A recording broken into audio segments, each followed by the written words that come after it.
नमस्कार मेरे प्यारे बच्चों। बच्चों, जिंदगी में दो ही चीज मायने रखती है, सपना और उस सपने को पाने की मेहनत। और अगर आपका भी सपना है इस बार झारखंड एएनएम भर्ती में सिलेक्शन पाने का, तो सबसे पहला हथियार है एग्जाम पैटर्न और सिलेबस की सही समझ।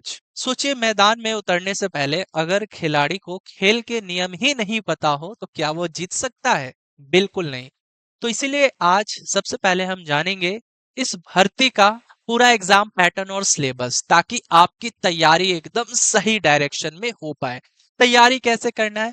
बस आपको कुछ लिमिटेड टॉपिक्स हैं, अगर आप उन्हें पढ़ लेते हैं तो आपका इस बहाली में एक सीट पक्का है। तो देखिए, सबसे पहले ना यहाँ पे जानिए मेरिट लिस्ट जो बनेगा वो किन किन चीजों को देखते हुए तैयार किया जाएगा। तो सबसे पहले ना आपका रिटन एग्जाम होगा जो कि 50 अंक का होगा। उसके बाद शैक्षणिक योग्यता यानी मैट्रिक और इंटरमीडिएट, ठीक है, इसके लिए 40 मार्क्स दिए जाएंगे। ठीक है, इस बेसिस पे 40 मार्क्स मिलेगा। अब कितने मार्क्स आपको मिलेंगे ये भी बताएंगे। ठीक है, इसका क्या क्राइटेरिया है, इसके क्या रूल रेगुलेशन है।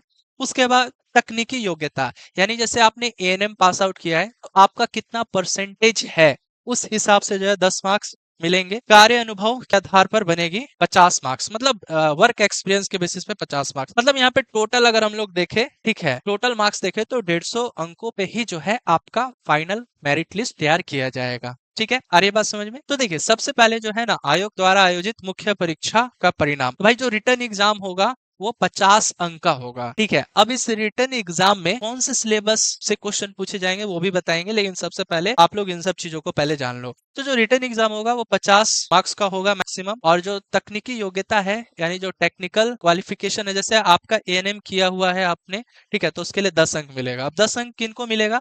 मान के चलिए जो आपने एएनएम पास आउट किया है फाइनल और आपका 60% से भी ऊपर है अंक, तो आपको 10 अंक मिल जाएंगे। ठीक है, टोटली 10 अंक मिल जाएंगे। ठीक है, मतलब यहाँ पे तकनीकी योग्यता के लिए 10 अंक रखा गया है, तो अगर 60% से ऊपर आ रहा है तो आपको 10 अंक फुल मिल जाएंगे। अगर आपका 45% से ऊपर है, ठीक है, लेकिन 60% से कम है, मतलब 60% से कम, 45% से ऊपर लेकिन 60% से कम, तो 7 अंक मिलेंगे। अगर आपका 45% से भी कम है तो 5 अंक मिलेंगे। ठीक है, यहाँ तक क्लियर है? इसके बाद शैक्षणिक योग्यता, यानी अगर आपने 10th पास आउट किया है, ठीक है, तो अगर आपका 60% से भी ज्यादा है तो आपको टोटली 20 अंक मिल जाएंगे। ठीक है, और 45% से ऊपर लेकिन 60% से कम तो 15 अंक मिलेंगे। 45% से कम है तो 10 अंक मिलेंगे। देखो, शैक्षणिक योग्यता में 40 मार्क रखा गया है, यानी 20 मार्क्स मैट्रिक के लिए और 20 मार्क्स इंटरमीडिएट के लिए।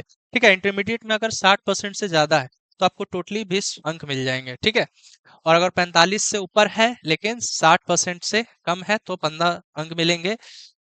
45% से कम है तो 10 अंक मिलेंगे। यहाँ तक तो क्लियर हो गया। अब देखिए, वर्क एक्सपीरियंस की बात करें, वर्क एक्सपीरियंस पे आपको 50 मार्क दिया जाएगा, लेकिन किन को? मान के चलिए अगर आपका 1 साल का एक्सपीरियंस है, टोटली 1 साल आपने किसी अच्छे गवर्नमेंट हॉस्पिटल या कॉन्ट्रैक्ट बेसिस पे ही काम किए हो अच्छे रेपुटेटेड हॉस्पिटल में, तो वहां पे 1 साल का जो है, अगर आप वर्क किए हैं, 1 साल का अगर वर्क किए हैं तो आपको 5 मार्क्स मिलेगा। 2 साल वर्क किए हैं तो 10 मार्क्स मिलेगा, मतलब अधिकतम 50 अंक रखा गया है। ठीक है, अरे बात समझे? मतलब यहाँ पे देख सकते हो 50 जो है अंक लिखित परीक्षा में दिया जाएगा, 10 अंक आपके टेक्निकली जो कोर्स किया आपने एएनएम किया है तो 10 अंक उसके बेसिस पे रखा गया है।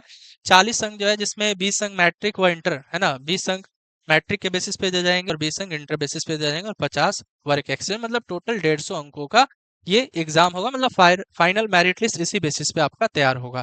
ठीक है, अब उसके बाद अंक की गणना का तरीका। अब मान के चलिए प्रत्येक उम्मीदवार का कुल स्कोर कितना है, 150 अंकों के आधार पर ही निकाला जाएगा। मेरिट लिस्ट इसी आधार पर बनेगा, जैसे कि अभी मैंने बताया। अब देखो, अगर समान अंक हुआ तो उस केस में क्या होगा? उस केस में देखा जाएगा, पहला जन्म तिथि के आधार पर निर्णय होगा, जो बड़ा होगा उसे जॉब मिल जाएगा। लेकिन अगर जन्म तिथि भी समान हो तो नाम के अंग्रेजी वर्णमाला क्रम अल्फाबेटिकल ऑर्डर में फैसला होगा। ठीक है, अरे बात समझ, ये भी समझ गए होंगे। मान के चलिए कि दो बच्चे हैं, दोनों का मार्क्स भी सेम है। ठीक है, मार्क्स सेम है। उसके बाद डीओबी भी सेम है। मान के चलिए दोनों का डीओबी भी सेम आता है, जैसे पहले का भी 1998 है, दूसरे का भी 1998 है।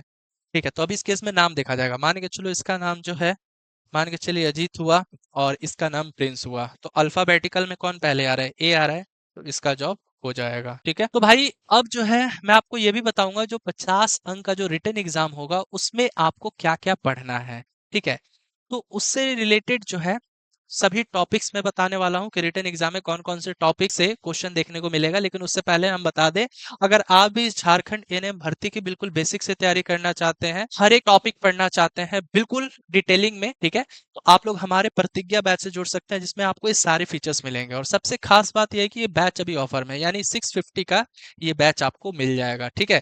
तो बैच को कैसे परचेस करना है, स्टडी विद रितेश आपको इंस्टॉल करना है, नाम नंबर रजिस्टर करना है, पेड कोर्स में जाना है और प्रतिज्ञा बैच को परचेस कर लेना है। और ये अभी हाल ही फिलहाल जो है क्लास आपका शुरू हुआ है, ठीक है, जिसमें आपको देखिए आपका सिलेबस क्या है, ये सारी चीजें पढ़ाई जाएंगी। देखिए जैसे आपका कम्युनिटी हेल्थ नर्सिंग है, तो अब कम्युनिटी हेल्थ नर्सिंग में कौन कौन से सब टॉपिक्स हैं, जैसे आप देख सकते हो, स्वास्थ्य की अवधारणा है, सामुदायिक स्वास्थ्य अभ्यास है, स्वास्थ्य समस्याएं एवं नीति है, स्वास्थ्य संगठन है, स्वास्थ्य दल के कार्य है, समुदाय की ढांचा है, समुदाय की गतिशीलता है।